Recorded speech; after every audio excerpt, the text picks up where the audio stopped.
திரு செல்ல இந்த நிகழ்ச்சியில் சிறப்புரையாற்ற நமது நாம் தமிழர் கட்சியின் தலைமை ஒருங்கிணைப்பாளர் திரு செந்தமிழன் சீமான் அவர்களை மேடைக்கு அழைக்கின்றோம்.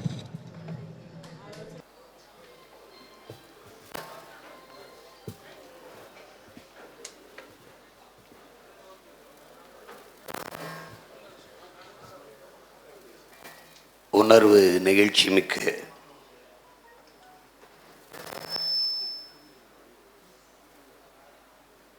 இந்த கூட்டத்தினை முன்னிலை வகுத்து நடத்தி கொண்டிருக்கிற போற்றுதற்கும் வணக்கத்திற்கும் உரிய ஐயா அன்பழகன் அவர்களே,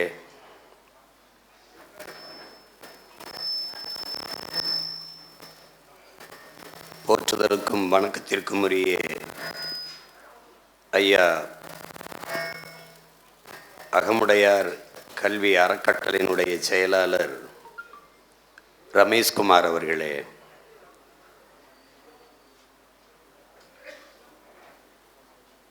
இந்த நிகழ்வினை தலைமையேற்று நடத்தி கொண்டிருக்கிற பெருந்தகை என்னுடைய பேரன்பிற்கும் மதிப்பிற்கும் உரிய ஐயா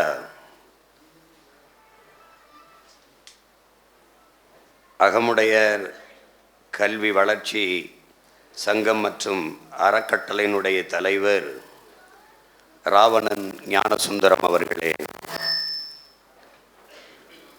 சிறப்பு அழைப்பாளராக வந்து நிகழ்வினை சிறப்பித்துக் கொண்டிருக்கிற பெருமக்கள், மாமன்னர் மருதுபாண்டியர் வாரிசுதார் குழுவினுடைய தலைவர் பெருமதிப்பிற்குரிய ஐயா ராமசாமி சேர்வை அவர்களே,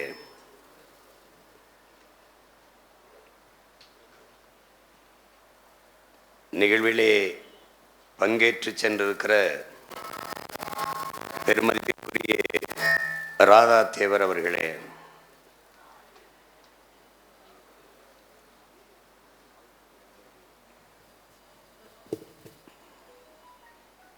மேடையிலே வீற்றிருக்கிற மதிப்பிற்குரிய பெருமக்களே, அரங்கை நிறைத்து அமர்ந்திருக்கிற என் உயிருக்கினிய உறவுகளே, உங்கள் அனைவருக்கும் என்னுடைய அன்பும் வணக்கமும்.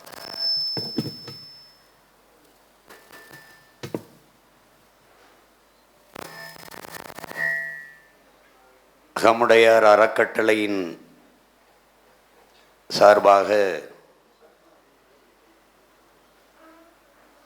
நம்முடைய பேரன்பிற்கும் பெருமதிப்பிற்கும் உரிய பெருந்தமிழர்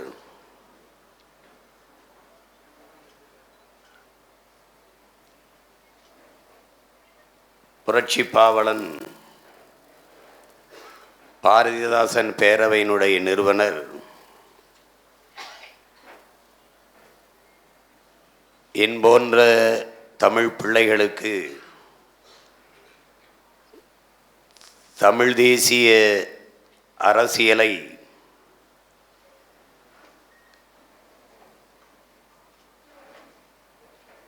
ஆழ அறிவுறுத்தி வழிநடத்திய பெருமகனார் ஐயா அரப்பா அவர்களினுடைய திருவுருவப்படத்தை திறந்து வைத்து அவர் நினைவை போற்றுகிற நிகழ்வாக இது நடந்து கொண்டிருக்கிறது.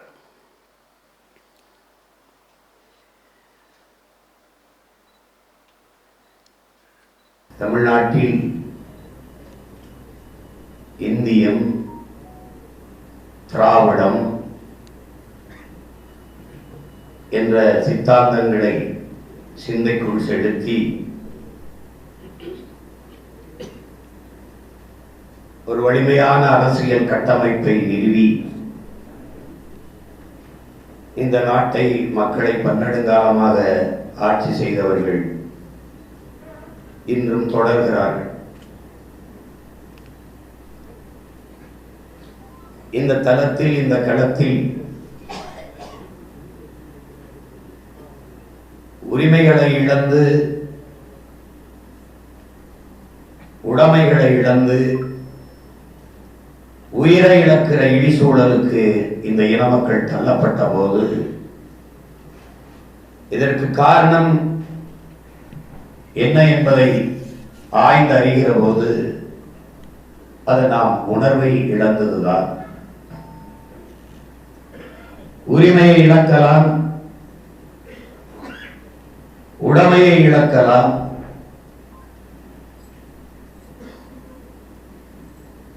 உணர்வை இழக்கலாமா?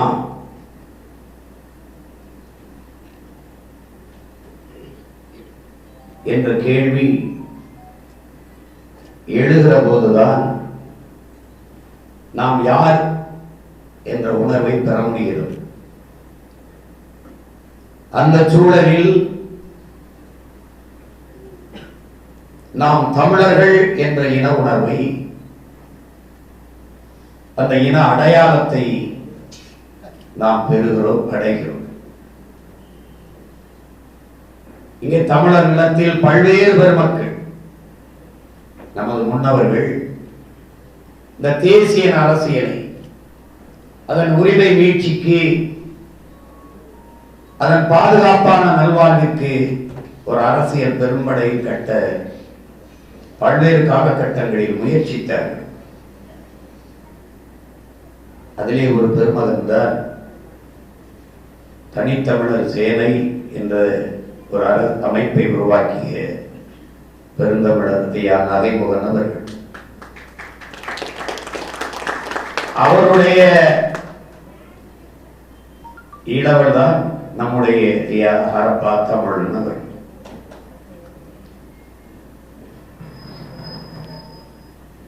இன்றைக்கு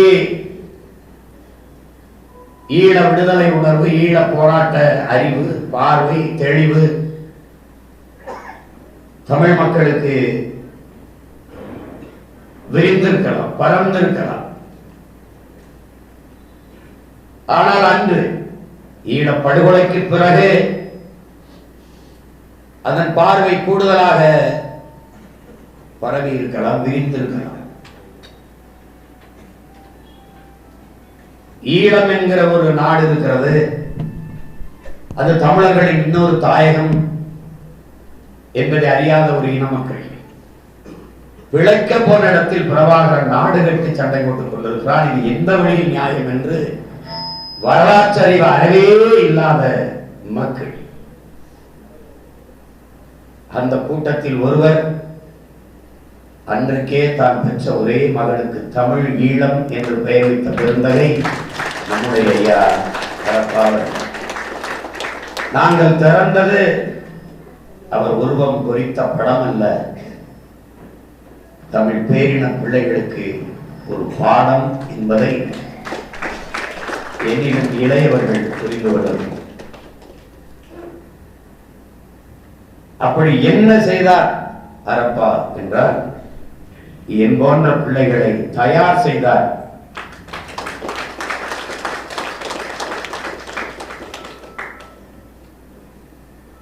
ஒற்றை மகன், ஒற்றை இயக்கம், எல்லா கட்சிகளும் எதிர்கட்சியாக கருதுகிற அளவுக்கு வலிமையான ஒரு படையை உருவாக்கி ஒரே ஒரு மகன் என்னை சமாளிக்கவே முடியவில்லை என்றால் அதற்கான அடித்தளத்தை இட்டு இந்த உறுதியான உறமிக்க ஒரு மகனை உருவாக்கி நிறுத்திய பெருமக்களில் முதன்மையானவர் ஐயா ஹரப்பா தமிழன்.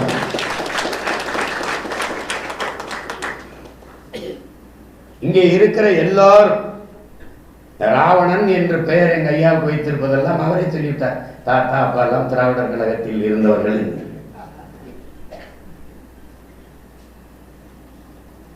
எல்லோருமே நம்பினோம். ஆஹா, இது கொண்டாடப்பட வேண்டிய கொள்கை, இது கொண்டாடப்பட வேண்டிய கொள்கை கூட்டம் என்று நம்பினோம். கடைசியாக தெரிந்தது இது துண்டாடப்பட வேண்டிய கொள்ளை கூட்டம் என்று கடைசியாக கண்டு எப்படி நம்பினீர்கள்? நம்பினோம். எப்படி நம்பினோம்? இவரை நம்பலாமா கூடாதா என்பதை எப்படி அறிவீர்கள்? நம்பி பார்த்துத்தான் அறிய முடியும். அப்படித்தான் எங்கள் முன்னவர்கள் நம்பினார்கள்.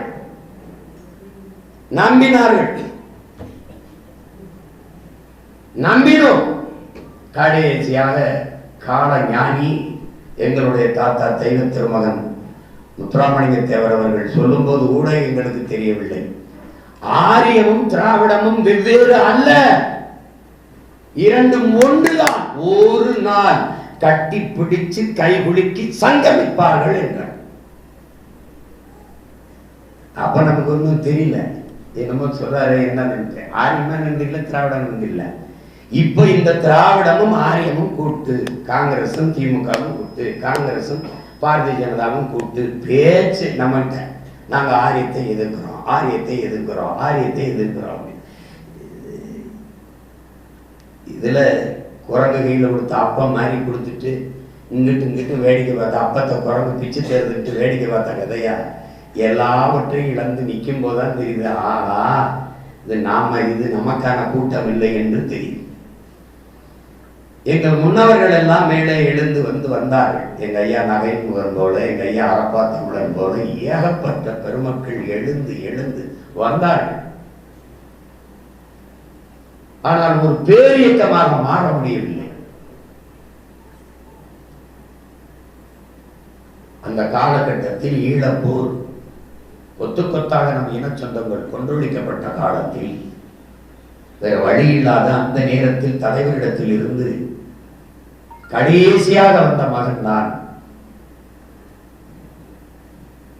அந்த காயத்தோடு வந்த மகன் கத்தி கதறி துடித்து தொடர்ச்சியாக சிறைப்பட்ட போது என்னை அத்தனை சிறை பிணைப்பில் இருந்து விடுதலை செய்த பெருந்தகை என் உயிர் அண்ணன் எங்கள் அன்பு மூத்தவர் தடா சந்திரசேகர். கடைசியாக வேலூரிலே தேசிய பாதுகாப்பு சட்டத்திலிருந்து விடுதலை செய்து என்னை அழைத்து வந்த பிறகு அவருடைய மூத்தவர் நடராஜன் தான் என்னுடைய இந்த தேசிய பாதுகாப்பு வழக்குகளில் நேர் நின்று வாதாடுகிறார். தம்பி வாங்க, ஒரு தடவை நம்ம மூத்தவர் நம்மளுடைய சீனியரை நம்ம ஒரு தடவை பார்த்துட்டு வந்துடலாம் என்று அவருடைய வீட்டுக்கு அழைத்து கொண்டு சென்றார், அவருடைய அலுவலகத்தில்.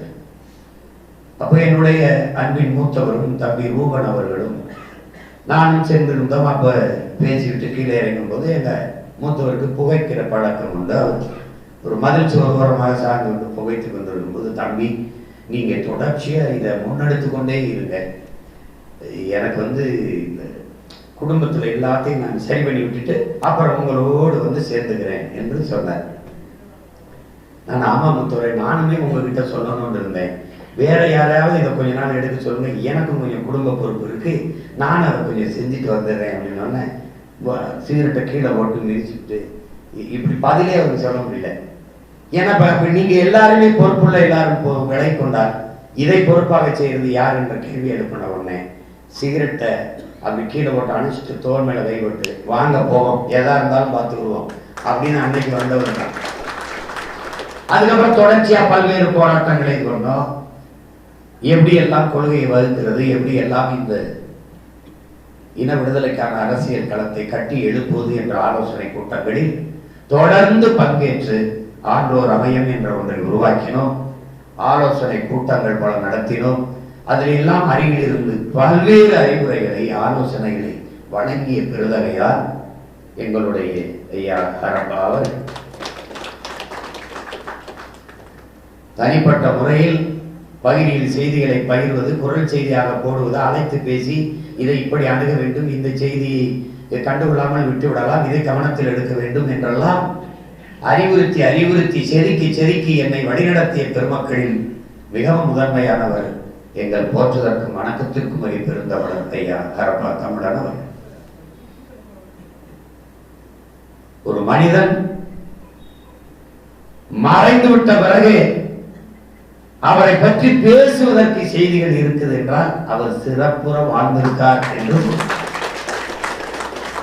இந்த உலகம் மிகவும் வேடிக்கையானது. வாடும் போது இந்த உலகம் எந்த ஒரு மனிதனுக்கும் மரணத்தை தர மறுப்பதே இல்லை. ஆனால் வாழும்போது பிறருக்காக வாழ்ந்த ஒருவரை ஒருபோதும் இந்த உலகம் மறப்பதே இல்லை. தன்னால் இயன்ற அளவில் தான் பெரும் ஜமீனோ திவானோ பெரிய செல்வந்தனோ கிடையாது. ஆனால் தன்னால் இயன்ற அளவில் இந்த இனத்திற்கு இன உணர்வு, மான உணர்வு, மொழிப்பற்று, இனப்பற்று இதை ஊட்டி ஒரு தலைமுறையை விழிப்புற்று எழ வைக்க முடியும்,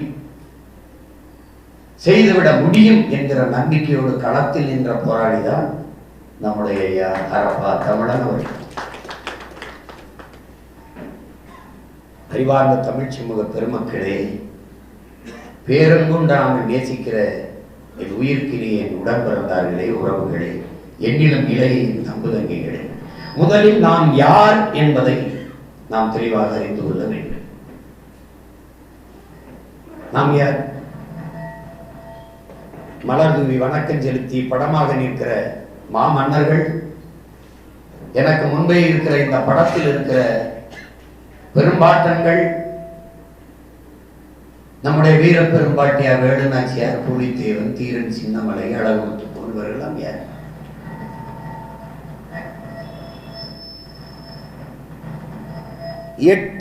எட்டு நாள் சண்டை போட்ட சிவாஜி இந்த நாடு வரலாற்றில் வீர சிவாஜி என்று பதிவு செய்திருக்கிறது.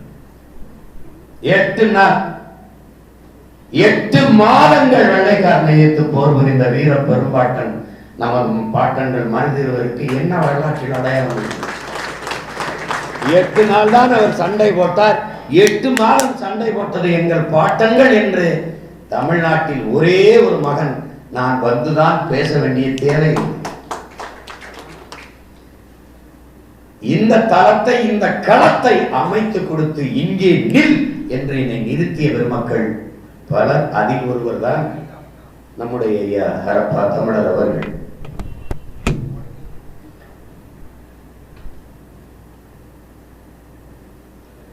நமது முன்னவர்களைப் போல வேளாண்மைக்கு முன்னுரிமை கொடுத்த பெருமக்கள் எவருமே இல்லை. குறிப்பாக நமது பாட்டன்கள். நம்முடைய முன்னவர் மூதாதை அரசனுக்கரசன் அருண்மொழி சோழன், கரிகாலன், அரசேந்திர சோழனை தாண்டி ஓடுகிற நீரை தடுத்து பாசனத்திற்கு பயன்படுத்தி விட முடியும் என்று உலகத்திற்கு உணர்த்தி காட்டியவன், அணையை கட்டி காட்டியவன் நம்முடைய பாட்டன் கரிகாலன் பெருவிட சொன்னான். அது வரைக்கும் அப்படி ஓடுகிற நீரை தடுத்து நிறுத்தி பாசனத்துக்கு பயன்படுத்த முடியும்னு எவனுக்கும் தெரியும். மிக மிக பின்னாடி பெண்ணிக்கு வந்து பெருவுக்கு இந்த முல்லை பெரியாற்று அணையை கட்டினார். நுட்பம் கரிகாலனோட. வெள்ளைக்காரன் தன்னுடைய குறிப்பில் எழுதியிருக்கான் கல்லணையை பற்றி. அவன் வந்து அந்த அணையிலிருந்து தொப்பியை கலட்டி வைத்து மரியாதை செலுத்திட்டு போயிட்டான். என்ன நுட்பம் அட! இன்னைக்கு வரைக்கும் ஒரு சிறிது கிடையாது. இவன் கட்டிட்டு இறங்குறான், கீழே இடிஞ்சு விழுகுது மேம்பாலங்கள்லாம். 1800 ஆண்டை தொட்டு போய்கிட்டு இருக்கு. வேளாண்மைக்கு முன்னுரிமை கொடுத்த பெருமக்கள். அதுபோல நம்முடைய பாட்டன் வேளாண்மைக்கு முன்னுரிமை கொடுத்தார் என்பதற்கு பல சான்றுகள். நமக்கென்று வரலாறு கிடையாது. நம்ம பாட்டனுடைய வரலாறுகளே குறிப்புகள் தான். நம் பாட்டிக்கும் அப்படிதான், குறிப்புகள் தான், வரலாறுன்னு ஒண்ணு இல்லை. வரலாறு என்று ஒன்றும் கிடையாது. தமிழ் பேரினத்திற்கு இலக்கிய சான்றுகள் தான். அதைத்தான் என்னுடைய தலைவர் மிகுந்த வலியோடு என்னிடத்தில் பதிவு செய்தார். நமக்கென்று ஒரு வரலாறு கிடையாது. பெருவுடையார் கோயில் இருப்பதாலே அரசனுக்கு அரசன் அருண்மொழியும் அவன் மகன் அரசேந்திரன் ஆண்டார்கள் என்று ஒரு பதிவு. கல்லணை இருப்பதாலேயே கரிகாலன் ஆண்டார். நமக்கு என்ன சான்று இருக்குது? ஒண்ணும் இல்லை. பாண்டியன் நெடுஞ்செழியன் மதுரையை ஆண்டான். சிலப்பதிகாரம் என்ற இலக்கிய சான்றுதான். கண்ணகி பெருமாட்டி வந்து கால் சிலம்பை உடைத்து பாண்டியன் அவையிலே நீதியை நிலைநாட்டினான் என்று படிக்கும்போது, ஓ, பாண்டியன் நெடுஞ்செழியன் ஆண்டான் நமது பாட்டன். இலக்கிய சான்றுதான். ஆரிய படை கடந்த பாண்டியன் நெடுஞ்செழியனோ, இமயத்தில் கொடிய நட்டான் இமயவரம்பன் நெடுஞ்சேரலாதனோ எல்லாம் இலக்கிய சான்றுதான். வரலாறு இல்லை. காரணம், வரலாற்றை படைப்பவனுக்கு வரலாற்றை எழுத நேரம் இருக்காது, விட்டுவிட்டான். இதுபோலதான் வழி வழியே நமது இன பிள்ளைகள் வாழ்வார்கள் என்ற பெருமிதத்தில் விட்டுட்டான். ஆனால் வரலாறு தான் ஒவ்வொரு தேசியத்துக்கும் ஒவ்வொரு இனத்திற்கும் வழிகாட்டும். அதுதான் வழித்தடம் என்று அறியாது விட்டு போயிட்டார். ஆனால் இன்றைக்கு தேடி தேடி நாம் படிக்கிறோம். அப்போது என்னுயிர் தலைவன் என்னிடத்தில் சொன்னது, நமக்கென்று வரலாறு இல்லை, ஆனால் ஒரு இனம் தன் விடுதலைக்கு போராடி செத்தது என்ற வரலாறாவது நமக்கு வரட்டும் என்று என்னிடத்திலே பதிவு செய்தார். அப்படி பார்க்கிற போது நமது பாட்டனார் வேல்ஸ் துறை எழுதின குறிப்பிலே பெரிய மருது என்னிடத்துல ஆரஞ்சு பழத்தை கொடுத்தார். ஒரு ஆரஞ்சு பழத்தை பரிசாக கொடுத்தார். சாப்பிட்ட நான் உலகத்திலேயே அப்படி சுவையான ஆரஞ்சு பழத்தை சாப்பிட்டதில்லைன்ட்டு. நான் தான் கேட்டேன், 200 ஆண்டுகளுக்கு முன்னாடி என் பாட்டன் உலகத்திலேயே சுவையான ஆரஞ்சு பழத்தை ஏற்றுமதி செஞ்சிருக்காரு, இப்ப ஏன்டா என் வீட்டை சுத்தி வெறும் வேடிக்கை உள்ளா இருக்குதுன்னு ஒரு வயத்த பதில். வெறும் 250 50 50 பூட்டேன் பாட்டேன் தாத்தேன் அப்பேன் இந்த காலத்துக்குள்ள மாறிட்டு. வேளாண்மைக்கு அதிக முன்னுரிமை கொடுத்திருந்தார் நம்முடைய பாட்டன்கள் என்பதற்கு சான்று. எவனுக்கு ஐரோப்பிய ரத்தம் ஓடலையோ அவனெல்லாம் என்னோடு வாடா என்ற அறைகோள் விடுத்து அழைக்கும் போது தன் படையில் இருந்த வீரர்களை தாண்டி மக்கள் அணியணியாக திரண்டார்கள். படையை திரட்டி போகும்போது, திருச்சியை தாண்டி அப்படி போகும்போது பலாயிரக்கணக்கான வேளாண் குடிமக்கள், அன்பு சொந்தங்களே, போர் வீரர்கள் அல்ல, உழைக்கும் உழவர் குடிகள் கையில் என்ன கிடைத்ததோ அதை ஆயுதமாக ஏந்தி அணியணியாக நமது பாட்டன் மருதுபாண்டியர்கள் படையிலே திரண்டார்கள் என்பதற்கு சான்று வேளாண்மைக்கு அவர் கொடுத்த முன்னுரிமை.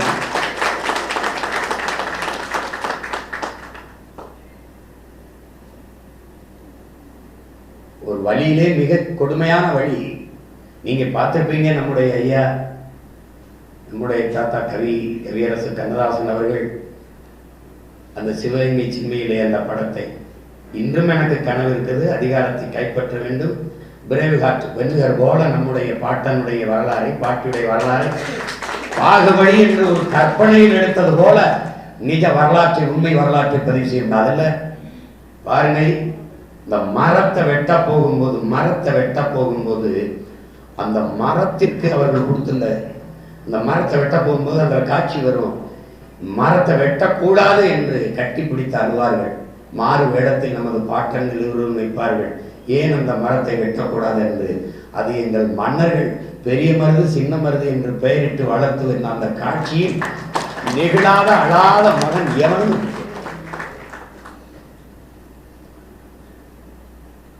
கடைசியா நம்முடைய மிகுந்த மனவழி எனக்கு தந்தது, நம்ம பாட்டனை தூக்குல நிறுத்திட்டான், நிக்க வைக்கல, புறங்கை கட்டிட்டான், முட்டிக்கால் போட வச்சு காலங்க கட்டிட்டான், இப்படி கட்டிட்டான். இப்ப தூக்கு கயிறு இப்படி பாக்குறாரு, பக்கத்துல 7 வயசு பையனை நிறுத்திட்டான் தூக்கு கயிறு. எப்படி இருந்திருக்கு நீங்க இந்த காட்சியை மட்டும் ஒரு தடவை பாருங்களேன். 7 வயசு பையன் கேட்கிறாரு, டேய் என்னைய தூக்குல போடுற, நான் உன்னை எதிர்த்து போரிட்டேன், என்னைய தூக்குல போடுற, சரி இந்த 7 வயசு பையனை எதுக்குடா போடுற, எதுக்கு போடுற?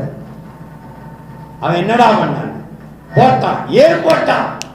இந்த 7 வயசு பையன், மருதுபாண்டியன் வாரிசு பரம்பரையில் வந்த ஒரு 7 வயசு பையனை உயிரோட விட்டு போனால் அவன் எழுந்து வந்து மாமன்னர் மருதுவரை தாண்டி வீரனாக இந்த நிலத்தில் வந்து போரிடுவான் என்ற அச்சத்தில் 7 வயது பையனை தூக்கில விட்டான்.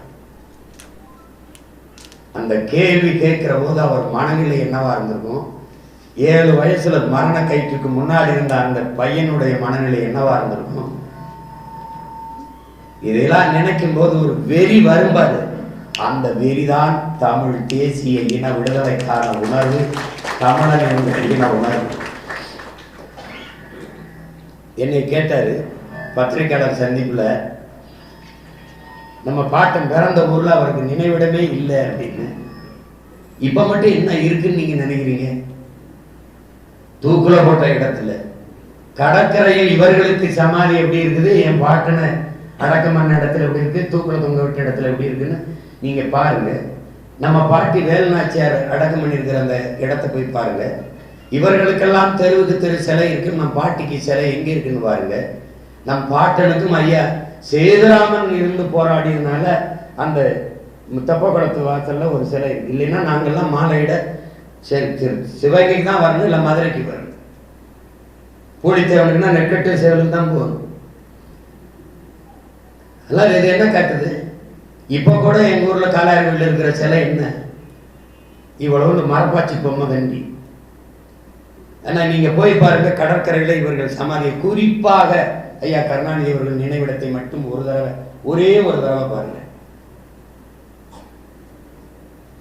அதையும் பாருங்க, இதையும் பாருங்க. ஒரு வழி வந்தால் நீங்க என் ஆளு, என் மொழி உங்களுக்கு புரியும், என் வழியும் உங்களுக்கு புரியும்.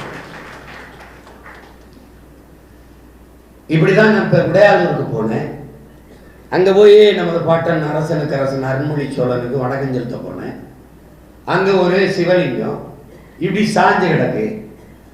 இப்பவும் சாஞ்சுதான் இருக்கு. இப்படி இருக்கு. ஒரு மேற்கூரை, கூரைன்னா ஒரு 4 ஓலை, ஒரு தட்டி, 2 குச்சி, 4 குச்சி, இன்னும் அப்படிதான் இருக்கு. அங்க வந்து அந்த பூசாரி இருக்காரு, என்னை கட்டி பிடிச்சி அழுது ஏதாவது பண்ணுவோம், பாட்டனுக்கு ஏதாவது பண்ணி அவனுக்கு ஒரு நினைவிடம் கட்ட சொல்லு. யாருக்கிட்டேன்னு கேட்டேன். அவன் கட்டுறதா இருந்தா தான் அப்பயே கட்டிருப்பான. நான் சொல்லி தான் கட்ட போறானா என்ன? கட்ட மாட்டான். ஏன்னா அவன் கட்டினா செத்து போயிடுவோம்னு நினைக்கிறான். இது ஒரு இது இருக்கு. பெருவுடையார் கோயிலுக்குள்ள நேர தலைவாசலுக்குள்ள எந்த அரசியல் தலைவனும் போனதில்லை, போனதே கிடையாது, இதுவரை போனது கிடையாது. முதல்ல 2016 தேர்தலில் போட்டியிடும்போது நான் எங்கள் மூத்தவர் எல்லாரும் கூட்டிகிட்டு நான் ஒரு ஆட்சியின் எலெக்ஷன் மேனிஃபெஸ்டோவில் தேர்தல் அறிக்கை இல்லை, ஆட்சி எப்படி நடத்துவேன்னு ஒரு வரைவை எழுதி ஒரு 350 பக்கம் உள்ள ஒரு புத்தகத்தை எழுதி கொண்டு போனேன். அவன்கிட்ட தான் போங்க, உலகம் பூரா வென்று நீ ஆண்டவர்கிட்டோம், முதல்ல உன் பேரனை உள்ளூரை வெள்ள வச்சு ஆளை வை, இங்கே வா அப்படின்னு கும்பிட போனேன். அந்த குருக்கள் வந்து தடுத்துட்டாங்க. தலைவாசல் சீமான், நீங்கள் என்னைக்கு இப்படி யாருமே வரமாட்டாங்க சீமான், நீங்கள் வளர வேண்டிய ஆள், நீங்கள் இப்படி வரலாமா? ஏன் பதறீங்க? வைங்க வச்சு இதில் வச்சு எனக்கு எடுத்து கொடுங்கன்னு வாங்கி போனேன். குருக்களை பயப்படாதீங்க, எனக்கு ஒன்றும் இல்லை, அது என் பாட்டனுக்கும் பகைவனுக்கும் தான் பிரச்சனை, பாட்டனுக்கும் பேரனுக்கு ஒரு பிரச்சனை இல்லை, நீ கொடுங்க. தலைவாசல் வெளியே போய் சாமி முட்டை ஒரே அரசியலில் இருக்கிற ஆள் நான் மட்டும்தான் இருக்கேன். பயப்படுவேன், யாரும் போக மாட்டான். எப்போ போன போது இந்திரா காந்திக்கு ஆட்சி கலைஞ்சிருச்சுன்ட்டு கோயிலுக்கு போனதான் காரணம்னு எவனா கிளப்பி விட்டான். பகுத்தறிவு திலங்கடை பக்கத்தில் ஒரு மேடையை போட்டு தான் சாமி முட்டை வந்தாங்க. அங்கே போய் போகல, கோயிலுக்குள்ள சிலையை வச்சாலே பிரச்சனை ஆகிக்கணும்னு வெளியில் வச்சுட்டான். நம்ம பாட்டு எங்க வாட்ச்மேன் மாதிரி தான் இருக்கான், தெரியுமா தெரியாதா? அவனுக்கு அது தேவைதான். உலகம் பூரா வென்ற கொடியேத்தின எங்களை குடியேத்தினியா, உனக்கு இது தேவைதான், நீ முச்சந்தில நில்லு. நாம அந்த பூசாரிகிட்ட சொன்னேன், ஆயிரக்கணக்கான ஆண்டு பொறுத்துட்டவன் இன்னும் ஒரு 5 வருஷம் பொறுத்துக்க மாட்டானா, நான் வந்து பேரன் காட்டுறேன், நீ பேசாது சொல்லிட்டு வந்தேன். அதே தான் அரசேந்திர சோழனுக்கும், அதே தான் நமது அருமை பாட்டன்களுக்கும். இவர்கள் கட்டி இவர்கள் பெயரை வைக்க நாம் அனுமதிக்க கூடாதது தன்மான இழப்பு. நமது பாட்டங்களை, நமது பெருமைகளை நாம் தான் போற்றணும், நாம் தான் கொண்டாடணும். அதற்கு இருக்கிற அரசியல் தான் தமிழ் தேச அரசியல். அதை தான் நம்ம இப்ப முன்னெடுத்துக்கிட்டு இருக்கோம். அந்த அரசியலை இந்த நிலத்தில் ஊண்டிய வீரிய விதைதான் இங்கே படமாக இருக்கிற பெருமகன் நம்முடைய ஐயா அவர் இல்லை. ஒருவன் மரணித்து போவதாலேயே அவன் முன்வைத்த முழக்கங்களும் கொண்டிருந்த லட்சியங்களும் மரணித்து போவது இல்லை. அவர் ஆள்தான் இல்லை, அவர் கனவு, அவர் லட்சியம், அவர் நோக்கம் எல்லாம் நமக்கு கையளிக்கப்பட்டிருக்கிறது. அதை நிறைவேற்றத்தான் அவருடைய பிள்ளைகள் நாங்கள் இந்த நிலத்தில் உறுதியாக நின்று போராடி கொண்டிருக்கிறோம்.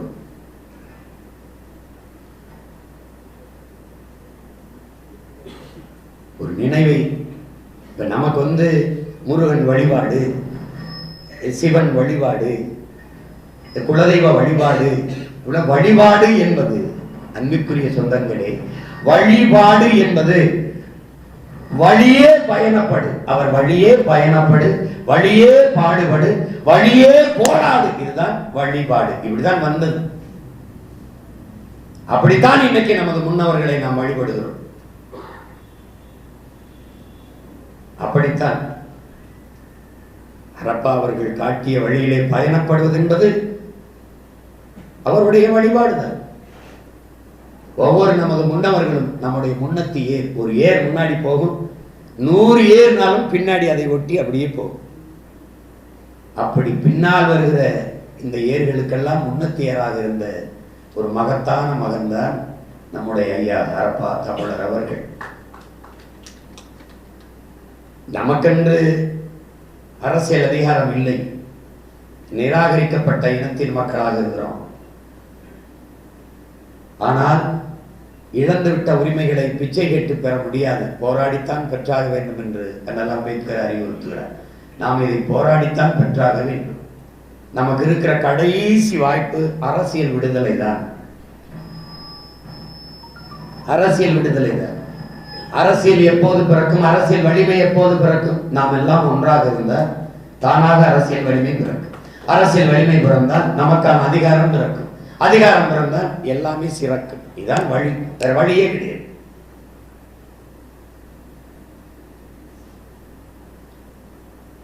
இன்னைக்கு என்ன பிரச்சனை தமிழ்நாட்டில்? புதிய கல்விக் கொள்கையை ஏற்கிறதா எதிர்க்கிறதா? மும்மொழி கொள்கை அதை ஏற்கிறதா எதிர்க்கிறதா? இந்த நாடகத்தை எத்தனை நாளைக்கு இந்த அறிவார்ந்த பெருமக்கள் சைத்துக் கொண்டிருக்க போது? எங்கே இந்தி இல்லை அதை மட்டும் சொல்லுங்க. இந்தி திணிப்பை எதிர்த்தவர்கள் இந்த திராவிட முன்னேற்ற கழகத்தில் இருக்கிறார்களா? இந்த ஆட்சி அதிகாரத்தில் இருக்கிறார்களா? இல்லை. ஒரே ஒரு மகன் தான், கீழப்பழுவூர் சின்னசாமி மட்டும்தான் அன்றைக்கு திமுகவில் இருந்து தீக்குளித்தவர். ஒரே ஒரு மகன் தான். அதற்கும் காரணம் பேரறிஞர் அண்ணா என்கிற பெருந்தகை, நாம் நம்பி நேசித்த தலைவன் இந்த மொழி இந்தி திணிப்பு அதற்கு எதிரான போராட்டத்தில் இருந்து நழுவி விட்டாரே என்ற வழியில் தீயை குளித்து சென்ற மற்ற எல்லாருமே தன்னிச்சையாக தாய்மொழி மீது பற்று கொண்டவர்கள். இந்திக்கு இங்கே ஆதிக்கமா? எல்லோரும் வாருங்கள் நாட்டினரே, செந்தமிழுக்கு ஒரு தீங்கு வந்த பின்னும் இந்த தேகம் இருந்த ஒரு லாபம் உண்டோ என்று புரட்சி பாவலன் அறைவுகளுக்கேற்ப இன்னுயிரை ஈந்தவர்கள். 1935 நம்முடைய தாத்தன் நடராஜன் தாளமுத்து மொழிக்காக எவ்வளவு பெரிய துரோகத்தை இவர்கள் செய்தார்கள் பாருங்கள். நல்லா கவனிங்க. உலக தாய்மொழி நாள் எது? பிப்ரவரி 21. எதனால் உலக தாய்மொழி நாள்? பங்களாதேஷ், பாகிஸ்தான்ல இருந்து பங்களாதேஷ் பிரிகிறதற்கு அவர்கள் போராடி அந்த நாளை, விடுதலை அந்த நாளை மொழிப்போர் உலக தாய்மொழி நாளாக அறிவிக்கிறார். பங்களாதேஷ் பங்காள மொழி என்ன, நம்ம மொழி என்ன, நம்ம மொழியின் தொன்மை என்ன, நம்ம மொழியினுடைய ஆழம் என்ன? தமிழ் எங்கே இருக்கு, வங்காளம் எங்கே இருக்கு? உலகின் முதல் மொழி தமிழ். எல்லா மொழிகளும் மனிதனால் பேசப்பட்டது. எங்கள் தாய்மொழி தமிழ், எங்கள் தாய்மொழி தமிழ் மட்டும்தான் இறைவனால் பேசப்பட்டது. மணி நெற்றி உமிழ் செங்கல் தளல் உரை சுடர் கடவுள் தந்த தமிழ்கிறான். சிவபெருமானே பேசி தந்த தமிழடாங்கிறான். இறையனாரும் எம்பெருமான் முருகவேலும் அகத்தியரும் கட்டி காத்த தமிழ் சங்கம்ங்கிறான். அவ்வையே உன் தமிழண்ணி பருகவே நான் வந்தேங்கிறான் முருக பெரும்பாட்டன். நக்கீரா உன் தமிழோடு சற்று விளையாடவே நான் வந்தேங்கிறான் சிவபெருமான். தமிழ் இயற்கையின் மொழி. ஆதியில் மனிதன் காடுகளில் வாழ்கிற போது எழுப்பிய ஒலியிலே பிறந்த மொழி. அந்த ஒளி பிறந்த மொழி என்னுயிர் மொழி தமிழ் மொழி, உலகத்தின் முதல் மொழி. எந்த ஆய்வறிஞனும் அதனுடைய ஆழத்தை, நீளத்தை, அடித்தளத்தை அறிய முடியவில்லை. ஒரு தோராய கணக்கில் 50,000 ஆண்டுகிறான். 3,80,000 ஆண்டுகளுக்கு முன்பு தமிழர்கள் பயன்படுத்திய ஆயுதங்கள் கல்லாயுதங்கள் கண்டுபிடிக்கிறான். எவனுக்கும் தெரியல. தொன்ம நூல் தொல்காப்பியம் தான். அதிலே 100க்கு மேற்பட்ட இடங்களில் தொல்காப்பியர் என்பனார் புலவர் என்று புலவர்கள் சொன்னது போல தொல்காப்பியனுக்கு முன்னவர்கள் பலர் இருந்திருக்கிறார்கள். தொல்காப்பியன் அளவுரை எழுதியிருக்கிறார். ஆனால் தொல்காப்பியனுக்கு பயிற்றுவித்தவன் எவன்? 2000 ஆண்டுகளுக்கு முன்பு மானுட சமூகத்திற்கு வாழ்வியல் நெறியை கற்பித்தான் வள்ளுவன். அந்த வள்ளுவனுக்கு தமிழ் படிப்பித்தவன் அவன். அப்படி தேடி தேடி போனால் தமிழின் ஆழம் வேர் துன்பம் தெரியும். அந்த மொழி இறந்து விடக்கூடாது என்று போராடியவர்கள் நான். 800க்கும் மேற்பட்டவர்கள் இன்னுயிரை இருந்திருக்கிறோம். ஆனால் 18 பேர் தான் அடையாளம் காட்டப்பட்டிருக்கும். அந்த மொழி புரட்சியில் ஆட்சியை கைப்பற்றியவர்கள் இவர்கள். அந்த நேரத்தில் ஏற்பட்ட எழுச்சியை பார்த்த திராவிடர்கள் ஒரு முடிவெடுக்கிறார்கள். தமிழர்களுக்கு உயிர் உடலில் இல்லை, அவனுடைய மொழியில் இருக்கிறது என்பதை புரிந்து கொண்ட பிறகு எங்கும் தமிழ் எதிலும் தமிழ், தமிழர் என்று சொல்லடா தலைநிமிர்ந்து நின்றதா, வீழ்வது நாமாக இருந்தாலும் வாழ்வது தமிழாக இருக்கட்டும் என்ற வெற்று முழக்கங்களை வைத்து வைத்து ஏமாற்றி தமிழை அழித்தார்கள். தமிழ் அழியாதவரை தமிழன் இருப்பான். தமிழன் இருக்கிற வரை தமிழன் அல்லாதவன் ஆளவும் முடியாது வாழவும் முடியாது என்று திட்டமிட்டு தாய்மொழி அழித்தார். வங்க மொழிக்காக போராடிய போது அது உலக தாய்மொழி நாளாக எப்படி மாறியது? அவர்கள் அந்த நாடு விடுதலை பெற்ற பிறகு அவர்கள் கேட்கிற போது, இது தாய்மொழி நாளாக அறிவிக்கிற போது இந்திய நாடு ஆதரித்தது, பல நாடுகளின் ஆதரவு பெற்றது. ஆனால் எதற்காக? வங்காளிகள் எதிர்த்து போராடியது உருதை எதிர்த்து, தமிழர்கள் நாம் போராடியது அவர்களுடைய தாய்மொழி இந்தியை எதிர்த்து. அதனால் இந்த நம்முடைய போராட்டத்தை உலக தாய்மொழி நாளாக அறிவிக்கிறது. இங்கே ஆட்சிக்கு வந்தவன் தமிழனாக இருந்திருந்தால் அந்த நாளை உலக தாய்மொழி நாளாக அறிவிக்க வேண்டும் என்று போராடி பெற்றிருப்பான். இருந்தவன் திராவிடன் விட்டுட்டான். எப்படி எல்லாம் நீ மறைக்கப்பட்டிருக்க வரலாற்றில். மொழியை இழந்து வரலாற்றை இழந்துட்டா ஒரு இனம் எப்படி வரும்? வரலாற்றை மறந்துவிட்ட இனம் சுடுகாட்டில் இறந்து கிடக்கிற பிணங்கிற யோசனை. வரலாற்றில் தெளிவு வராத எந்த இனமும் எழுச்சி வர முடியாது. நீ ஒவ்வொரு ஆண்டும் மருதுவாண்டியருக்கு போய் வணக்கம் செலுத்துகிற ஒழிய யார் மருதுவாண்டி? நீ யார்? நீ யாரோட வாரிசு? இந்த பந்தவன் போடப்பட்ட நாட்டை கொடுத்துட்டு 4-3 சீட்டுக்கு நிக்கிறது பிறந்தவன நம்ம. இந்த நாடு யாரு? இந்த நிலம் யாரு? சுயமரியாதை இவர்கள் வந்துதான் சொல்லிக் கொடுத்தார்களா? தெரியாதவன் பாட்டிக்கு, தெரியாதவன் பாட்டனுக்கு, தெரியாத பூலித்தேவனுக்கு, தெரியாத தீரன் சின்னமலைக்கு, அழகுத்துக்கோனுக்கு பீரங்கி துப்பாக்கி வாளும் மேலும் சண்டைக்கு போனால் செத்து போகும் தெரியும். பிறகு போனா போனா ஏன்? மான தமிழனுக்கு மரணத்தை விட மானம்தான் பெரிது.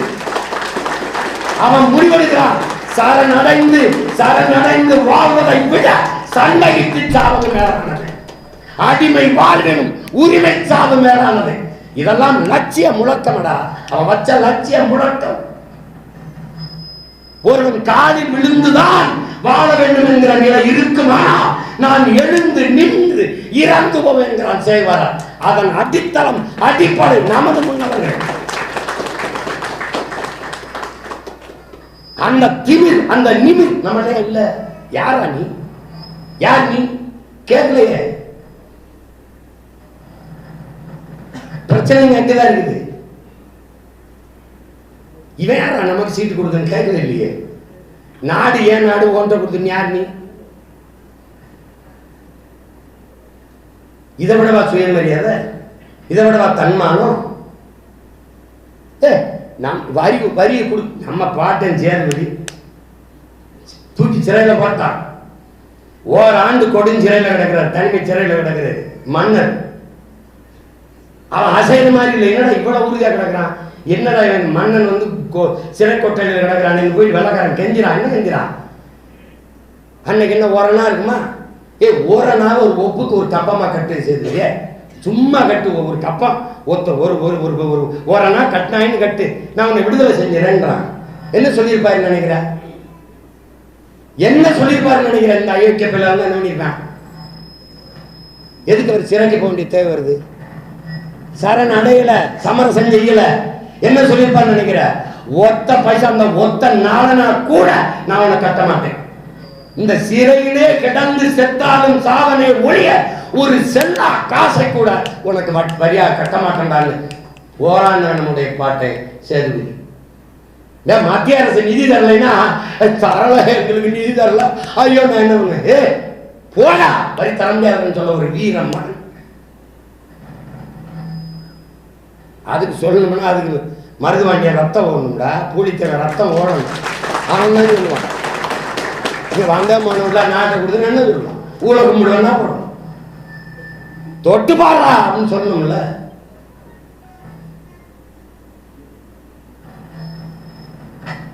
நமக்கு தேசப்பட்ட சொல்லிக் கொடுப்பாங்க இந்த காங்கிரஸ், இந்த பிஜேபிலாம். இது நாட்டு டேய் தூக்குல தொங்குனவங்க பாதிக்கிறாங்க பேரங்கிட. மனுஷ இழுக்க திணறுகிற செக்க, மாடு இழுக்க திணறுகிற செக்க ஒற்றை மகன் இழுத்தாண்டா என் பாட்டை வாவு சிதம்பரம் செக்க இழுத்தாண்டா. சுயமரியாதை பற்றி தன்மானத்தை பத்தி எனக்கு பேசிக்கிற வெள்ளக்காரன் கப்பல் சொத்தம் முட்டை வித்துட்டு என் தாத்தன் பாண்டிபுரத்தை என் பாட்டை 1 லட்சம் ரூபா நம்ம பாட்டன்னு கொடுக்காங்க பாபுஜிக்கு. 1 லட்சம் ரூபா அன்னைக்கு காசு. இதையெல்லாம் சேர்த்து வச்சு சுதேசி கப்பல், தமிழனின் மானம் கப்பல் ஏறிவிடக்கூடாது என்பதாக கப்பல் ஓட்டிய தமிழனின் வாரிசுகள் நாம. இவர் நமக்கு வந்து தன்மானம் அவர் தான் வந்து சொல்லி கொடுத்தாரு. அங்கே பண்ணுவலக்காம பாண்டையா இருந்தா அவன் தான் பண்ணுவலைக்கு விட்டா, நீ அம்மனமா தெரிஞ்சா இருந்தா கோமணம் கட்டி விட்டான்னு பேச்சே அடைஞ்சிக்கிட்டு இன்னும் வெட்டிக்கான்.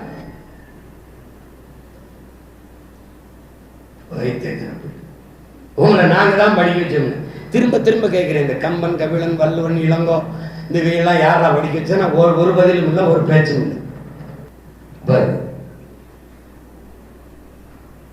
தன்மானமிக்க இனமானமிக்க இனமாக நாம் எழுந்து வரணும். சும்மா இன்னும் வந்துட்டு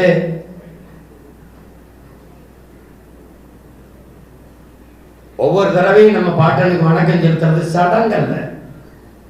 அவரிடத்தில் இருந்த அந்த இன உணர்வை, மான உணர்வை, போர்க்குணத்தை, வீர உணர்வை 2 மடங்காக பெருக்கிக் கொள்வதற்கான நாளாகத்தான் இனிமே நமது பாட்டனுக்கு வணக்கம் செலுத்துகிற நாளா இருக்கணும். சும்மா போய் ஒரு கடமைக்கு பூவை போட்டு கும்பிட்டு வந்தார்கள்.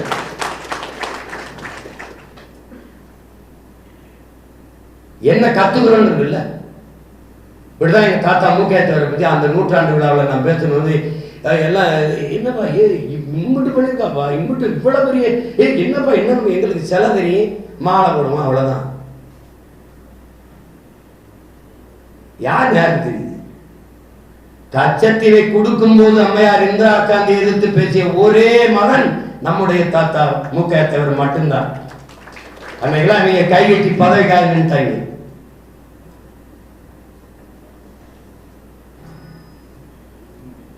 இந்த நாட்டில் கைரேகை சட்டம் போட்டு கொடுஞ்சட்டத்தில் குற்ற பரம்பரைன்னு கைரேகை சட்டத்தை வச்சு கைரேகை வைக்கும் போது இந்த தலைவர்கள் எவன் தான் யார் இந்த போராட்டம்? தெய்வ திருமகன் நம் தாத்தா முத்துராமலிங்கத்தேவர் போராடுகிற போது அவருக்கு கூட நின்னது நம் தாத்தா சிவானந்தம் மட்டும்தான். எவரும் ஆதரிக்கிறது அது அவமானம் இல்லையா? ஒரு இன ஒடுக்குமுறை இல்லையா? அது அடக்குமுறை கொடுஞ்சட்டம் இல்லையா? அதை எதிர்த்து போராட துணை நிற்கலாம். என்னடா நீங்க புரட்சியாளர்கள்? ஐயோ, நீங்கள் நாள்தோறும் காலை மாலை 2 வேளையும் போய் நீங்கள் காவல் நிலையத்தில் கைவிரலை வைத்து அந்த கட்ட விரலை வைத்து கைரேகை வைப்பதற்கு பதிலாக அந்த கட்டை விரலை வெட்டி எரியலாம் என்று கோபத்தில் தாத்தா தெய்வ திருமகன் முத்துராமலிங்கத்தேவர் பேசினதை கேட்டு பல 100 பேர் கட்ட விரலை வெட்டி என்ன திணறிட்டான். கொஞ்ச நஞ்ச விலையா கொடுத்துருக்கு, ரத்தம் கொடுத்துருக்கு. பெருங்காமநல்லூர் போய் சும்மா பெருங்காமநல்லூர் என்னடா ஜாலியன் வாழ வாக்கு வரலாற்றில் அதை பதிஞ்சானா? ஏன் நீங்க எழுச்சி வரணுங்கிறோம்? எதற்காக தமிழ் தேசிய அரசியல் பிறக்கணுங்கிறோம்? எதற்கு தூய தமிழர் அரசு நிறுவனம் நினைக்கிறோம்? எதுக்கு நினைக்கிறோம்? ஜாலியன் வாலாபாக் என் உடன் பிறந்தார்களே, என் உயிருக்கினிய சொந்தங்களே, சென்ட்ரல் டயர் ஜாலியன் வாலாபாக்கிலே சுடுவான் என்று தெரியாது. கூடுனா சுடுன்னு சொல்லிட்டான். சென்ட்ரல் டயரா உத்தரவு போட்டான். சுடுவான் என்று தெரியாது கூடி நின்றான். சுடுனா சுட்டான், செத்து போயிட்டான். ஆனால் வரலாற்றில் ஜாலியன் வாலாபாக் படுகொலை இருக்கிறது. ஆனால் பெருங்காமநல்லூர்களே, பெருமக்களே, சுடுவான் வெள்ளைக்காரன் தெரியுது. வெள்ளையனை எதிர்த்து போராடும் போது சுடுவான்னு தெரியுது, துப்பாக்கி வச்சிருக்கான், சுடுவான்னு தெரியுது. நம்மகிட்ட வேர்க்கம்பு இருக்குது, அருவா இருக்குது, அவ்வளவுதான் இருக்குது, வேணா வாழ் இருக்குது, அவ்வளவுதான் இருக்குது. இவன் மன்னனும் கிடையாது, குடிமக்கள். கிணத்துக்குள்ள, காடுகளுக்குள்ள, வயக்காட்டுக்குள்ள தலைமறைவா இருந்து ஊர் எல்லையில ஊர்ல வருவான்ல, ஊருக்குள்ள நுழைவான்ல, அந்த அரச மரத்து அடியில அவன் ஊருக்குள்ள வர்ற இடத்துல பெரிய கோடை போட்டு வெத்தலைய நல்லா மென்னு மென்னு செவக்க அதை துப்பி ரத்த செவப்புல அந்த கோடை போட்டு வச்சுட்டு போனான். காரணம் என்ன? இந்த கோட்டை தாண்டி எவன் வந்தான் இதே மாதிரி ரத்தம் சிந்தி தாண்டா சாவாயின்னு எச்சரிக்கை காட்டுறதுக்கு வந்து ஓட்டு வந்தான். சுடுவான்னு தெரிஞ்சு களத்திலே வாய்ந்து போராடி செத்த மறவர்கள் பெருங்காமநல்லூர் நம் முன்னவர்கள். வரலாற்றில் சாலியன் வாழாவாக்கு இருக்குது. பெருங்காமநல்லூரிலே விடுதலைக்கு போராடி செத்த மறவர்களின் பதிவு எங்க இருக்குது? ஒருத்தனுக்கு இல்ல, ஒண்ணு. வரலாற்றில் நீ புறக்கணிக்கப்பட்டினா வழி கிடையாது. அதை அண்ணல் அம்பேத்கர் சொல்றாரு, வரலாற்றில் புறக்கணிக்கப்பட்ட இனத்தின் மக்கள் ஒரு நாள் தங்களுக்கான வரலாற்றை தாங்களே எழுதுவார்கள் என்று. அப்படி எங்களுக்கான வரலாற்றை எழுதுகிற காலம்தான் தமிழ் தேசிய அரசியல் புரட்சி காலம். அது நடக்கும்.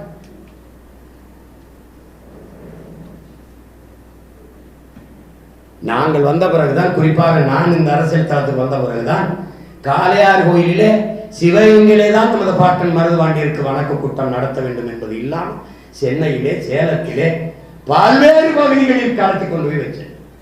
நான் வந்த பிறகு வீரத்தமிழர் முன்னணி என்று ஒன்றை ஆரம்பிச்சோம்.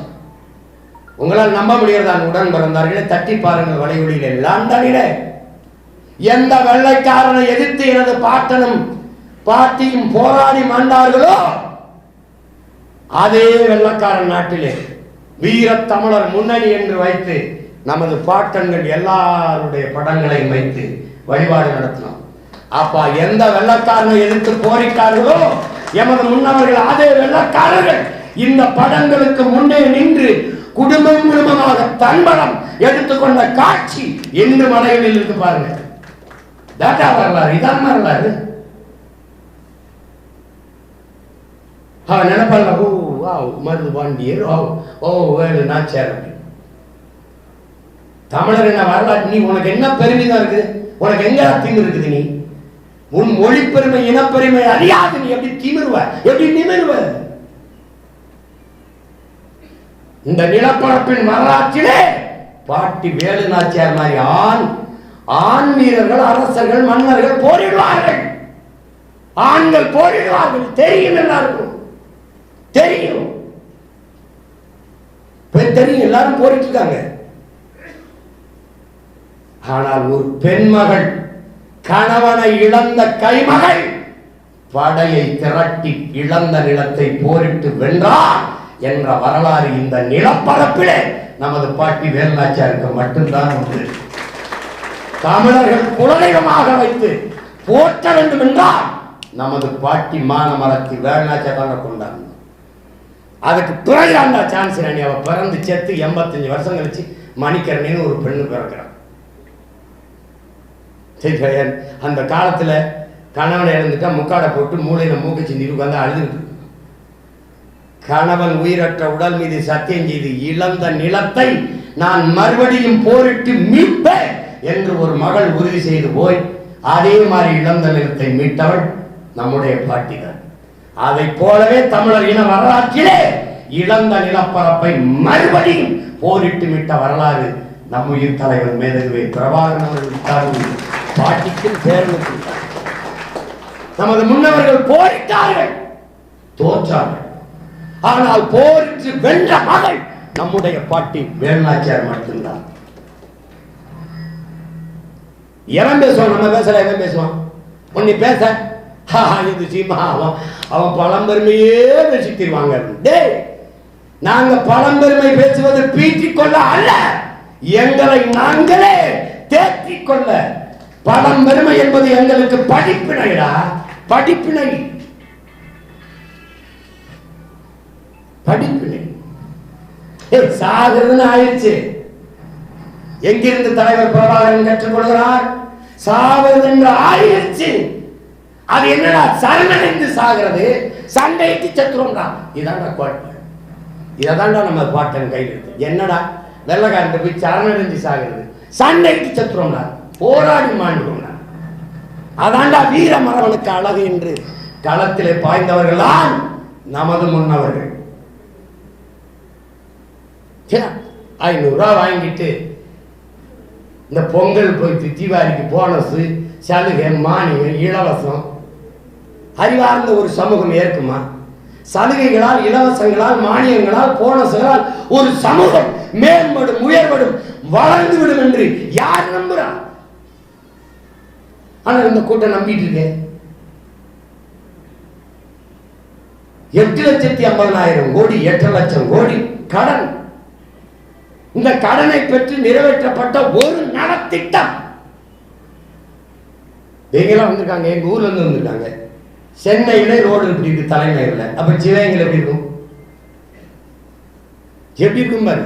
சாலை இல்லாம சவக்குடியா இருக்குல்ல. ஒரு அடிப்படை பயணிக்க பாதை இல்லை, எரிக்க மின்சாரம் இல்லை, குடிக்க நீர் இல்லை, படிக்க கல்வி இல்லை, படிச்சா வேலை இல்லை, எதுவுமே இல்லை. எப்படா இவ்வளவு கடன் வந்துச்சு? பதில் இல்லை. பள்ளிக்கூடங்களுக்கு படிக்க வர மாணவர்களின் எண்ணிக்கை குறையுது. அரசு பள்ளிக்கூடங்களின் படிக்க வர பிள்ளைகளின் எண்ணிக்கை குறையுது. அதுக்கு காரணம் என்னன்னு ஆய்வு செய்யுங்க. இது இங்க பாருங்க, டாஸ்மாக் கடைக்கு குடிக்கவர்களின் எண்ணிக்கை கன்னியாகுமரி, நாகர்கோயில், இந்த நாகப்பட்டினம், சிவகங்கை, இந்த சேலம், இந்த பகுதியில் டாஸ்மாக் வியாபாரம் குடிக்க வர மக்களின் எண்ணிக்கை குறையுது. இதுக்கு காரணம் என்ன? ஆய்வு செய்யுங்க. இது ரெண்டையும் பாருங்க. எது நடந்திருக்கணும், எது நடக்குது? அப்ப எங்க நோக்கி நாடு போகுது?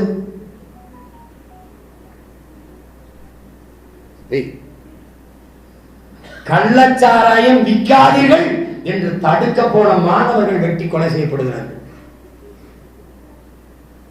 யார் பக்கம் அதிகாரம் இருக்கு? எப்படிப்பட்ட அதிகாரத்தை நம்ம வச்சுக்கொண்டிருக்கோம்? பள்ளிக்கூடத்துக்கும் உள்ள போக முடியல, பல்கலைக்கழகத்துக்கும் உள்ள போக முடியல. பாலியல் வன்கொடுமை நடக்குது, சித்திரவதை நடக்குது, தொந்தரவு நடக்குது. செய்கிறவன் யாரு? ஆசிரியர் பெருமக்களே செய்யறான், தாளாளரே செய்யறான். எப்படி? அறம் சார்ந்து வாழ்ந்த மறவர்கள் ஆட்சி செய்த கூட்டம் அது, ஆட்சி செய்த நிலைமை இது. ஜனநாயக நாட்டிலே பெருமக்களே, சட்டசபையிலே, பாராளுமன்றத்திலே ஒரு விவாதத்தை துணிஞ்சு எடுத்து வைக்க முடியல. வெளிநடப்பு என்று செய்து கொண்டிருக்கிறார்கள் சட்டசபையிலே, ஜனநாயகம் பேசுகிற நாட்டிலே. ஆனால் மன்னன் அவையிலே ஒரு சாதாரண குடிமகள் மன்னனுக்கு முன்பு கால் சிலம்பை உடைத்து நீதியை நிலைநாட்டினாள் என்ற இலக்கிய சார்ந்தது. அது நடந்துச்சா இல்லையா, கற்பனையா, அதெல்லாம் பேச்சு கிடையாது. ஆனால் கற்பனை, கதை, இலக்கிய சுவை என்றால் தமிழன் அந்த மாண்போட வாழ்ந்திருக்கிறான். மனுநீதி சோழன் நாட்டுக்கு கண்ணுக்குட்டிக்காக அந்த வந்து மகனை கொண்டானா, இதெல்லாம் நடந்திருக்குமா? நடக்குதோ நடக்கலையோ, கதையில் கூட நீதியை போதிச்சான் என் முன்னவன். இந்த மயிலவன் போர்வை கட்டுச்சா, முல்லைக்குடி தேரை விட்டுட்டு போ பாரின்னு கட்டுச்சா? இல்லை. ஆனால் மேலோக்கி நிற்பது எனது முன்னவர்களின் உயிர்மை நிலையும் கேட்கும் திறனற்ற உயிர்களுக்கு கொடுப்பதே ஆக சிறந்த கொடை. அப்படிப்பட்ட கொடை வள்ளல்கள் எமது முன்னவர்களாக அரசாட்சி செய்கிற மன்னவர்களாக இருந்தார்கள் என்பது எவ்வளவு பெரிய பெருமைக்குரியது, சிறப்பிற்குரியது. அப்படிப்பட்ட இனத்தில் பிறந்த இனத்தின் கூட்டம் மொழி சிதைந்து தெருவில் கூட்டத்திலிருந்து இறங்கி போறீங்க. தெருவில் போகும்போது இரு பக்கமும் இருக்கிற பெயர் பலகைகளை படித்துக்கொண்டே போங்க. எந்த இடத்திலேயாவது உங்கள் தாய்மொழி இருக்குதா? பிற மொழி கலவாமல் பேச வருகிறதா, படிக்க வருகிறதா? தாய்மொழி இழந்து விட்டோம். இப்போது கூட நான் செய்தியாளரிடத்திலே சொன்னேன், ஒரு போரை நடத்தி ஒரு இனத்தை அழிக்கும் போது, ஒரு நாட்டை அழிக்கும் போது, ஒரு இனத்தை அழிக்கும் போது ஒரு 1000 பேரை விட்டு சென்றால் கூட மொழியை அழிக்காமல் அந்த மக்களை விட்டு போனால் அந்த மொழி உயிர் பெற்றுவிடும், இனம் உயிர் தெளிந்து விடும். ஆனால் மொழி அழித்து விட்டால் ஒருபோதும் அந்த இனம் உயிர் பெறாது, எழுச்சி பெறாது, மீளெழுச்சி கொள்ளாது. இதுதான் வரலாற்று உண்மை. இப்போது நாம் பேரளவில் தமிழர்கள் என்று சொல்லிக் கொண்டிருக்கிறோம். அதுவும் அந்த அடையாளங்களும் மத அடையாளங்கள் சாதி அடையாளங்களாக இருக்கிறது. எங்கே இருக்கிறது? தமிழ்நாடு என்று பெயர் இருக்கிறது. தமிழுக்கும் தமிழருக்கும் இது சுடுகாடாக மாறி இருக்கிறது. இந்த நிலையை மாற்ற வேண்டும் என்று மகத்தான பணியை செய்த பெருமக்கள் ஏராளம். அதில் ஒரு மகத்தான மாமகன் தான், பெருமனிதர் தான், நம்முடைய போற்றுதலுக்கும் வணக்கத்திற்கும் உரிய பெருந்தகை ஐயா ஹரப்பா தமிழர் அவர்கள். கடைசி நொடி வரை எங்கிருந்தாலும் வாகன வசதி இல்லை என்றாலும் கூட பேருந்தில் ஏறி கூட பயணித்து வந்து நாடெங்கிலும் நடக்கிற தமிழர் ஒருங்கிணைப்பு கூட்டங்கள், தமிழ் மொழிக்காக தமிழர் நலனுக்காக நடக்கிற போராட்டங்கள், ஆர்ப்பாட்டங்கள், கூட்டங்கள் எல்லாவற்றிலும் பங்கேற்ற பெருமகன் நம்முடைய ஐயா ஹரப்பாவை. அவருடைய உழைப்பு என்பது சலிப்பில்லாமல் நம்மை போன்ற பிள்ளைகள் களத்திலே நிற்க வேண்டும் என்பதற்கான சான்று அவருடைய வாழ்க்கை. என்னோடு களங்களில் வந்து தொடக்க காலம் போல் நின்று வேலை செய்ய முடியவில்லை என்றாலும் அலைத்தொடர்பின் மூலமாக, செய்திகள் மூலமாக பகிர்ந்து கொண்டு சந்திக்கிற உறவுகளின் மூலமாக செய்திகளை கடத்தி கொண்டு என்னை வழி நடத்தி கொண்டிருந்த பெருமகன் தான் நம்முடைய ஐயா ஹரப்பா தமிழர் அவர்கள். எவ்வளவு வேணாலும் சொல்லிக்கொண்டே போகலாம். ஒரு பெருமையும் மகிழ்ச்சியும் இந்த நிகழ்வை எங்களுடைய நாம் தமிழர் என்கிற அரசியல் கட்சி பெரிய நிகழ்வாக நடத்தி இருக்க வேண்டும். அதற்கு முன்பாக மதிப்புமிக்க பெருமக்கள் அவர்கள் நடத்தி இதில் பங்கேற்று அவருக்கு எங்களுடைய வணக்கத்தை செலுத்துகிற வாய்ப்பை தந்தமைக்கு நான் பெரிதும் மகிழ்கிறேன். நன்றி செலுத்த கடமைப்பட்டிருக்கிறேன். அவர்கள் செய்தால் என்ன, நாங்கள் செய்தால் என்ன, நோக்கம் ஒன்றுதான். ஐயா ராவணன் அவர்கள் கேட்கிற போது மறுபேரும் சொல்லாமல் நான் செய்ய வேண்டியதை நீங்கள் செய்கிறீர்கள், இதைவிட எனக்கு என்ன ஒரு பெருமை மகிழ்ச்சியில் இருக்க முடியும் என்று. அவர் இல்லாது இன்று இருக்கலாம், ஆனால் அவர் விட்டு சென்ற மூச்சு காற்று உழவிக் கொண்டிருக்கிறது. அதை சுவாசித்துக் கொண்டிருக்கிற பிள்ளைகள் அந்த உணர்வு சூட்டோடு இன்னும் இந்த நிலத்திலே அவர் விட்டு சென்ற கடமையை நிறைவேற்ற வெறிகொண்டு இன்னும் பல மடங்கு முனைப்பாக களத்திலே நின்று பணியாற்றுவோம். கடைசியாக எங்களுக்கு எங்களது முன்னவர்கள் விட்டுவிட்டு சென்றிருக்கிற விடுதலைக்கான வாய்ப்பு அரசியல் விடுதலை ஒன்றுதான். அந்த அரசியலை அன்னை தமிழ் சமூக மக்களை ஒன்றிணைத்து சாதி மத உணர்ச்சிகளில் இருந்து அவர்களை அகற்றி அன்னை தமிழ் பிள்ளைகளாக ஒன்றிணைத்து பெரும்படையை கட்டி தமிழர் இனத்தில் தமிழர் அரசை அமைய நாங்கள் பாடுபடுவோம். அதை மகத்தான பெருமகன் தமிழுக்கும் தமிழ் இனத்திற்கும் தமிழர் இனத்திற்கும் அரும்பான ஆட்சி இன்று ஓய்வெடுத்துக் கொண்டிருக்கிற நீண்ட உறக்கத்திற்கு சென்றிருக்கிற பெருந்தகை நம்முடைய ஐயா ஹரப்பா தமிழன் அவர்களுக்கு எங்களுடைய புகழ் வணக்கத்தை செலுத்துவதில் நான் பெருமையும் மகிழ்வும் அடைகிறேன். இந்த அரங்கை விட்டு செல்லுகிற போது அவர் எங்களுக்கு கையெழுத்திருக்கிற கடமையை எடுத்து செல்கிறேன் என்கிற உறுதியை நான் அளிக்கிறேன்.